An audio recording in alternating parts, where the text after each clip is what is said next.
Si se alejó de Dios hace tiempo, Dios aún le espera. Aún quiere que vuelva a casa con Él. Quiere que sea sabio para reconocer que el pecado terminará destruyéndole. Al final el pecado le despojará de todo lo que desea en la vida.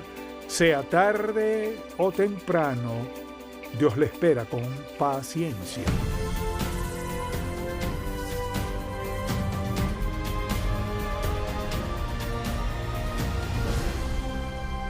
Hace 4 décadas fundamos Ministerios en Contacto para guiar a todo creyente a cultivar una relación más estrecha con Jesucristo. Con los años hemos visto la grandeza de Dios, su amor y su bendición de formas tan maravillosas que queremos que todo el mundo conozca al Señor. Así que abramos la palabra de Dios y busquémoslo juntos. Hoy en el programa En Contacto, el Padre que perdona. Jesucristo era experto en narrar grandes historias, y la parábola del Hijo Pródigo es una de estas grandes historias. Y este es el contexto para este pasaje bíblico que deseo leer y el mensaje que traeré. Vayamos a Lucas capítulo 15 y deseo que leamos desde el versículo 21. Y recordará que el hijo pródigo se fue de su casa, hizo de su vida un desastre. Luego algo le sucedió al hijo pródigo, dice la palabra de Dios, en el versículo 20 del capítulo 15. Y levantándose vino su padre, y cuando aún estaba lejos, lo vio su padre, y fue movido a misericordia, y corrió y se echó sobre su cuello y le besó. Y el hijo le dijo: Padre, he pecado contra el cielo y contra ti, ya no soy digno de ser llamado tu hijo. Pero el padre dijo a sus siervos: Sacad el mejor vestido y vestidle, y poned un anillo en su mano y calzado en sus pies, y traed el becerro gordo, y matadlo, y comamos y hagamos fiesta. Porque este mi hijo muerto era, y ha revivido, se había perdido, y es hallado, y comenzaron a regocijarse. ¿Qué quiso decir el Señor Jesús? Él quiso decir esto: que la puerta está abierta para que vuelvan a casa los pecadores. Quiso resaltar ante los fariseos y saduceos que criticaban a la audiencia del Señor. Dice la Biblia que en una multitud salía con él, a quienes se volteó y les habló. Luego dice que los fariseos y los saduceos criticaban lo que estaba haciendo Jesucristo. Y este fue el mensaje que el Señor tenía para su audiencia, que no importa lo que ocurre en la vida de una persona, ni cuánto haya caído, ni cuán vacía, cuán vil, cuán pecaminosa, ni cuán vana sea su vida, hay una puerta abierta para la salvación, para el perdón y para un nuevo comienzo. Si eso no fuera cierto, no estaríamos aquí. Todos hemos pecado contra Dios. Nos hemos confesado y arrepentido, no una, sino muchas veces. Pero nuestros nombres están escritos en el libro de la vida una sola vez, escrita una sola vez. No hay borrones en el libro de la vida. Todos los nombres de quienes hemos aceptado a Cristo como Salvador están allí. Así que no se trata de averiguar al morir si su nombre está en el libro de la vida del Cordero. Ya está allí. Y Dios sabe cuándo recibiremos nuestra herencia. Amén. Veamos pues esta parábola a la luz de lo siguiente. Primero que todo, veamos los pasos sencillos que dio este joven para llegar a donde estaba, porque la gente aún da esos pasos. Así pues, Jesucristo describe la vida del hijo pródigo. La primera palabra es descontento. Estaba en casa, tenía todo lo que pudiera soñar. Su padre lo cuidaba bien, tenía un gran futuro, pero no estaba satisfecho. Es probable que su hermano le haya dado noticias que recibió de gente que viajaba de aquella provincia lejana, donde sea que estuviera, y lo emocionante que era, las hermosas mujeres que había, lo genial que era la situación, y un sinfín de comentarios, así que surgió un descontento. Vio a su alrededor y estuvo disconforme, no porque tuviera necesidad, sino por lo que estaba escuchando. Ojo, mucho cuidado con lo que escucha. En segundo lugar, ese descontento creó un deseo en él, y ese deseo para poder disfrutar ciertos deleites que otras personas le habían mencionado. Así pues, estaba cansado de vivir allí, tenía todo lo que quería, pero muy en el fondo tenía un profundo anhelo. Le diré lo que es. La vieja naturaleza del pecado muestra sus ansias. Luego vino el engaño en su mente, porque pensó: no quiero vivir de esta forma, no tengo que vivir así, estoy perdiéndome algo en la vida, creo que debo tomar ciertas decisiones aquí y cambiar un poco las cosas. Así que tomó una decisión. Paso a paso tomó la decisión de irse. Decidió dejar a sus padres, a su hermano, su hogar, su familia, y había tomado la decisión de disfrutar la vida. Esa fue su decisión. Voy a dejar todo esto. Estoy harto de todo esto. Me voy a disfrutar la vida por un cambio. Eso es lo que todo pobre pecador dice en algún momento en su vida. Quiero disfrutar la vida, lo que significa quiero dejar lo que tengo y me involucraré con algo que algunos no aceptarían, pero tengo que disfrutar la vida. Esa decisión siempre es peligrosa. ¿Qué sigue tras esa decisión? Su partida. Se fue. Empacó sus bienes, lo que quería. No empacó mucho porque su intención era comprar ropa nueva. Quería verse como una nueva persona. Dejaba lo viejo atrás, así que se fue. Partió en contra de la voluntad de su padre, pero se fue. Luego viene el deleite. O sea que todo era novedoso. Tenía mucho dinero, se vestía bien, tenía cualquier medio de transporte de aquel entonces, tenía todo lo que quería, sus sueños se hacían realidad. Estaba harto de vivir por allá en aquel lugar remoto, mientras toda la gente lo pasaba lo mejor por aquí. Quiero ir a una ciudad grande, quiero vivir, quiero experimentar la vida. Estoy harto de vivir en este pueblito. Este no es el lugar donde quiero vivir. Entonces, en lugar de preguntar, ¿es esto sabio o insensato?, quiero lo que me ofrece. Así que, como es natural, comenzó a disfrutarlo. Pero como toda persona que prueba el pecado y toda persona que decide alejarse de Dios, después que se le empezó a acabar el dinero, después que sus amigos comenzaron a irse, después que su ropa comenzó a desgastarse, cuando todo eso se le acabó, dice la Biblia que sufrió una gran desilusión. Preste mucha atención. El pecado siempre desilusiona mucho. Tal vez pensemos que nos satisfará, pero no puede. Y ya que no puede satisfacer, quizás alguien diga: pues estoy satisfecho por un tiempo. Solo por un tiempo. Y aún así, cuando esté a solas y cierre sus ojos de noche y piense en la realidad, ¿no es feliz? Si vive fuera de la voluntad de Dios, ¿no es feliz? Él se desilusionó. Entonces, ¿qué ocurre? Mientras más lejos vaya con la mentalidad equivocada del uso equivocado del dinero, de las relaciones, aprovecharse de la gente y todo lo demás propio de un estilo de vida pecaminoso, ¿qué sucede? Comenzó a sentirse sin esperanza, porque creía que al irse de su casa tendría una vida genial y maravillosa.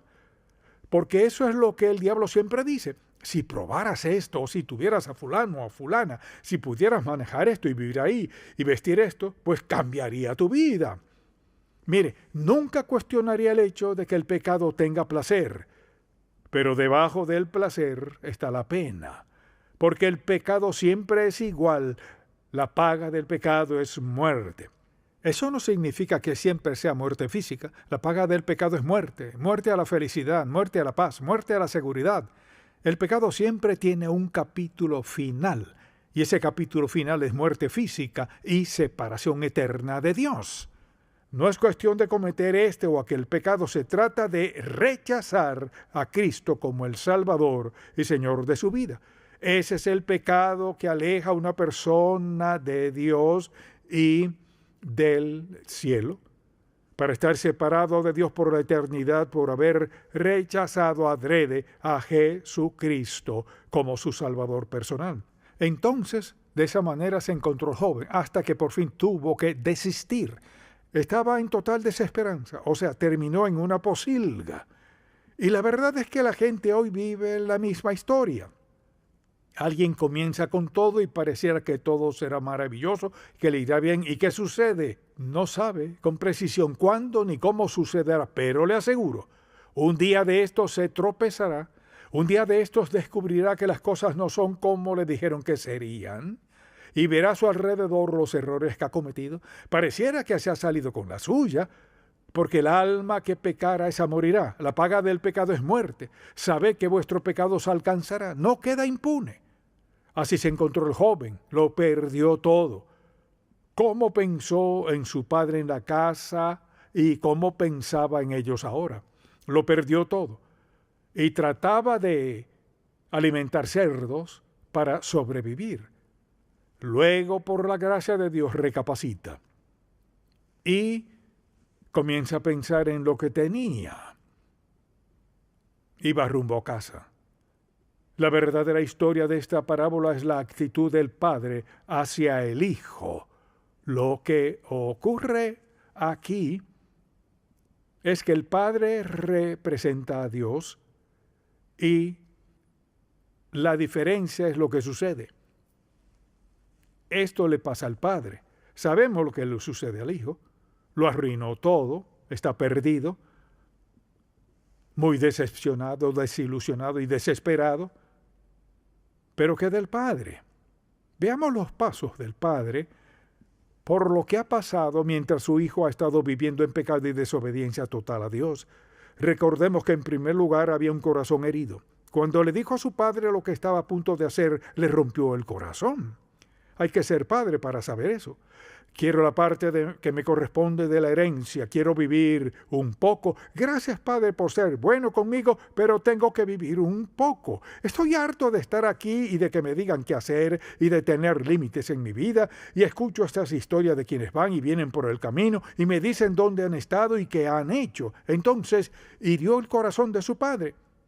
Así pues, Dios tiene un corazón herido. Entonces, el padre pensaría, ¿por qué quiere dejarlo todo? Por lo que resultará ser una decepción. Pero mire, la gente que vive en pecado y quiere pecar contra Dios no ven eso. Lo siguiente que notamos sobre el padre es que no dejaba de preocuparse por su hijo, tal como lo haría usted con un padre si su hijo o hija se fuera de la casa a vivir quizás en otro país u otro estado. Ya no se mantienen en contacto, así que se preguntaba qué le estará pasando, se preguntaría cómo le va con el dinero, sobre sus amigos, qué clase de amistades tienen, qué hacen los domingos, van a la iglesia o no, qué clase de lugares frecuentan, ¿acaso a veces piensan en sus padres? Y todas las preguntas que es normal que pasen por la mente de un padre. Y desde luego en medio de todo eso lo esperaba con paciencia. ¿Cuántos padres, madres, abuelas, abuelos han esperado con paciencia por sus hijos y nietos rebeldes que adrede se han ido de su casa porque querían vivir a su modo? Querían vivir de acuerdo a sus planes. Querían disfrutar ciertas cosas que tenían prohibidas en la casa porque la mentalidad de sus padres era espiritual, sabe que hablan de la Biblia y han tenido todo eso, así que allí estaban. El padre pensaba en todo lo que quizás estaría haciendo, pero lo esperaba con paciencia. Fíjese, ponga mucha atención. Aquí Jesucristo describe la actitud del Padre Celestial hacia nosotros. No solo lo esperaba con paciencia, sino el siguiente nivel es su relación. Estaba atento a su llegada. Quizás se paraba en la entrada, miraba hacia el camino, tenía buena visibilidad y veía a todos los viajeros que iban y venían con esperanza, había esperándolo por años. No había venido, pero no desistió. ¿Qué dice Dios? No desisto de ti. Así que lo esperaba atento y veía a muchos viajeros. A veces pensaría, quizás no regrese, pero tal vez sí regrese. Miraba, miraba y miraba. Y esperaba y oraba, pero nada pasaba. Y luego vino otro nivel.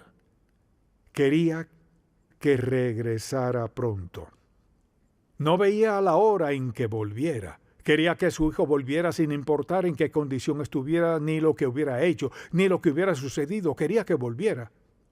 Dice la palabra que anhelaba que volviera pronto.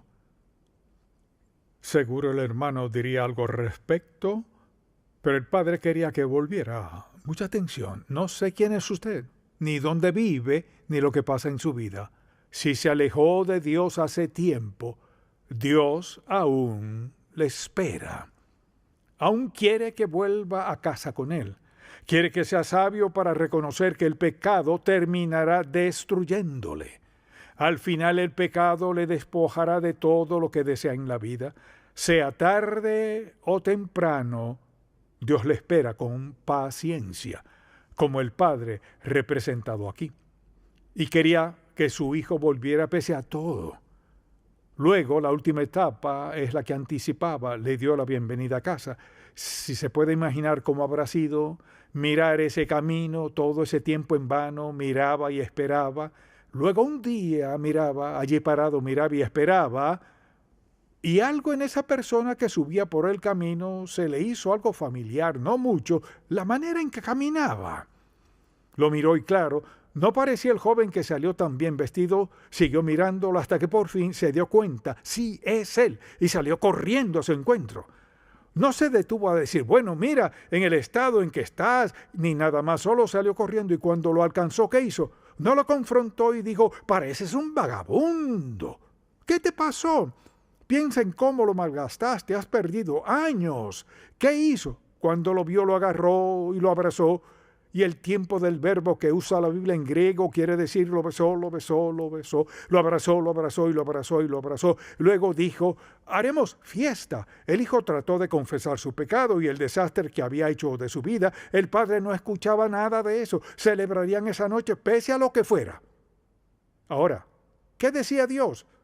Nos daba una representación en palabras humanas de cómo se siente Dios cuando nos reconciliamos con Él. Quizás usted sea una de esas personas que ha destruido su vida. De hecho, se avergüenza de decir de dónde viene. Y no se atrevería a decir a nadie a dónde va. Lo empeoró todo.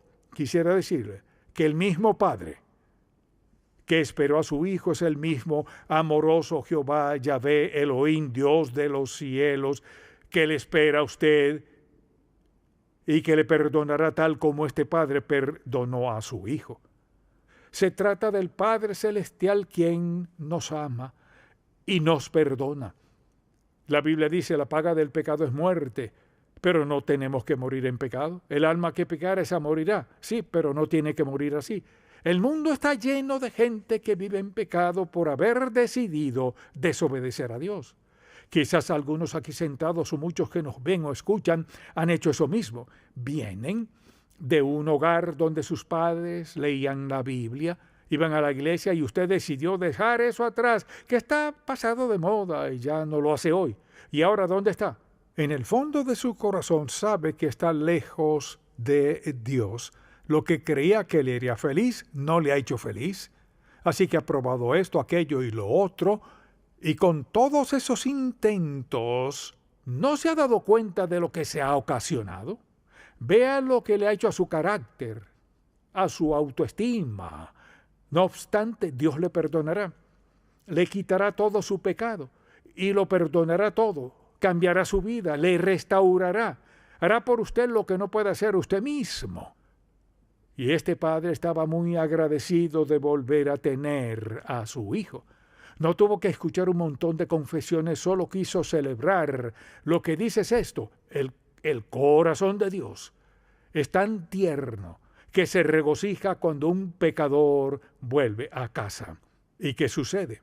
El padre perdona al hijo y lo restaura a su casa. Y cuando pensamos en eso y en cómo Dios nos restaura hoy, deseo darle 4 palabras que describen lo que Dios tiene para nosotros. La primera es perdón.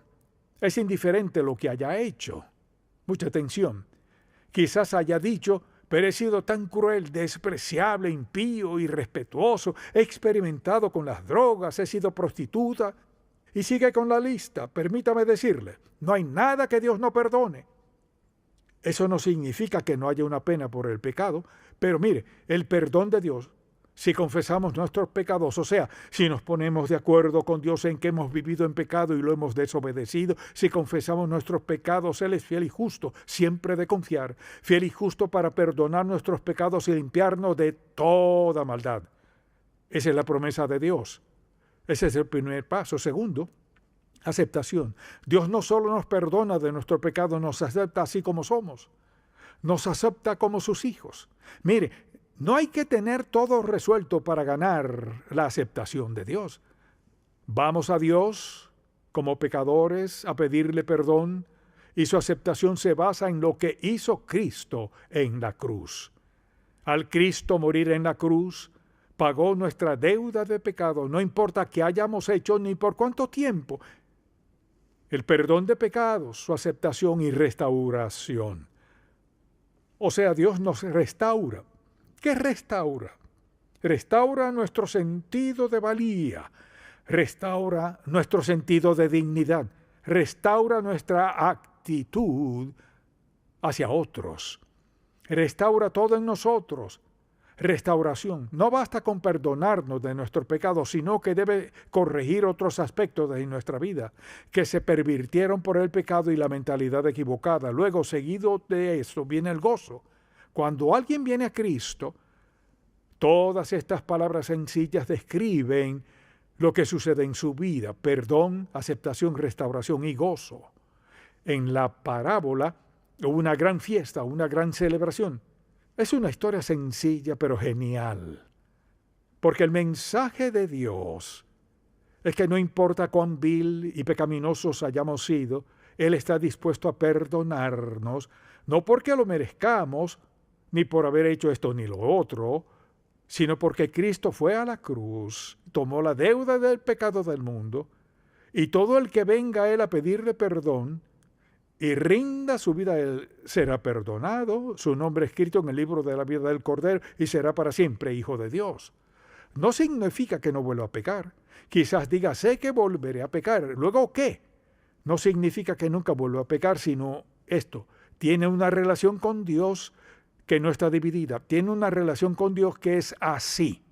Él le perdonará su pecado al confesarlo y arrepentirse. Si peca contra Dios como creyente, ¿hay una pena? Sí la hay, pero es hijo de Dios. Así que la gracia de Dios nos envuelve. Somos hijos de Dios. Hay quienes dicen que una vez salvo, si peca contra Dios, hay que volver a ser salvo. Eso no es salvación, no hay seguridad en eso. Porque a veces pecamos contra Dios en pequeñeces, las consideramos pequeñeces. Quizás no tengamos la intención de lastimar ni cometer toda clase de pecados en la vida. Y le pedimos a Dios que nos perdone porque no queremos nada en la vida que no sea propio de su carácter y del nuestro. ¿Nos perdona Dios? Claro que sí. Mire, este es el gran poder de la muerte de Cristo. Toda persona, desde Adán hasta la última persona que viva, su salvación, su aceptación delante de Dios, todo vuelve a un lugar, y es la cruz de Jesucristo. Esa es la paga por nuestro pecado, y esa paga es suficiente por toda la eternidad. Dios quiere que lo escuchemos, nos entreguemos a Él, rindamos nuestra vida a Él. Dios quiere bendecirnos con lo mejor, y esa bendición está disponible a todos los que estemos dispuestos a escucharlo. Así que le pregunto, ¿es usted salvo? O sea, ¿es hijo de Dios? ¿Ha habido algún momento en su vida en que pueda decir, en ese momento hice esto? Le pedí al Señor Jesucristo que perdonara mis pecados, le entregué mi vida consciente de que no era por nada bueno que hubiera hecho yo, a sabiendas de que quizás volvería a pecar, pero quería darle mi vida, le rendí mi vida. De hecho, me bauticé y quiero tener una vida consagrada. Y un día de estos, cuando el Señor me llame a su presencia, quiero estar listo. Amén. Sin tener que arreglar nada. Todo listo.